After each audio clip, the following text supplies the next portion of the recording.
So this one is about communication, and I was thinking about communication, and as all of us know, that the common definition of communication is the two-way process. That one can deliver the message, and the other one can actually um, comprehend it and respond accordingly. So nowadays we focus on the language and the dialects or any kind of the grammatical parts of it, and majorly when we see most of us now are focusing on learning English or French or Spanish, a particular language that we can have a conversation with and that other one can understand us. But I think communication is way beyond the part of literature or writing, listening, speaking. I feel that the expression, gestures also include part of communication. I may not connect very well with a person who belongs to the same culture or same language or same values, but I may connect with a person who doesn't know my language, or maybe we are not able to communicate with each other in a common means of language, but maybe through our gestures, through the understanding part or the sign language. There's a lot of understanding that can develop.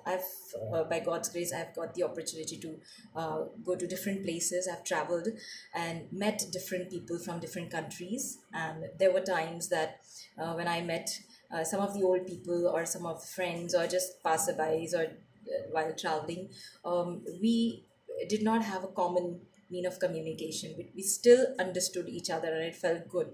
So I think when we are teaching children, we also need to teach some ethics or some etiquettes about communication, how what communication actually is. Maybe they will meet in their workplace when they grow up, or in the class when they get new friends. So what happens is, like, maybe the other person who is coming from a different country has a barrier of this communication mean, or maybe they're not able to communicate in a common language. So overall what happens is, like, we need to teach them that communication is also mainly depending on understanding. You can also do sign language. I think sign language is also one of the part that we should teach our children to understand, how to understand other people. So I hope that some of us fall on the same page as I think about communication. And it's great to explore and get to know each other and learn from each other. And it's not necessary that we have to know a particular language. It's more, what's important is that we need to understand each other, because the life scenarios, the life situations almost are similar in the world. It does not differ. We may belong to different countries, different cultures, but I think what is common is that the life situations which we go through, and they're pretty common. So it just takes a little bit of your kindness, understanding part, and a little bit of having that empathy towards other person.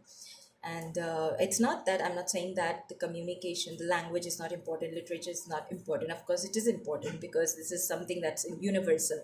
But what I'm trying to say here is that there is it is communication is way beyond this. We are not sticking only to the literature, but we if we teach our children about this kind of understanding or respecting each other's feelings, emotions, and trying to understand what they're trying to tell.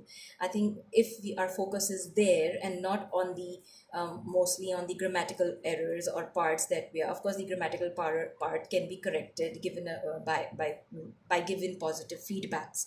But that moment when we are trying to tell each other something, what's important is understanding. So I hope that we all learn and explore different cultures, different people, and try to communicate with them in a right manner.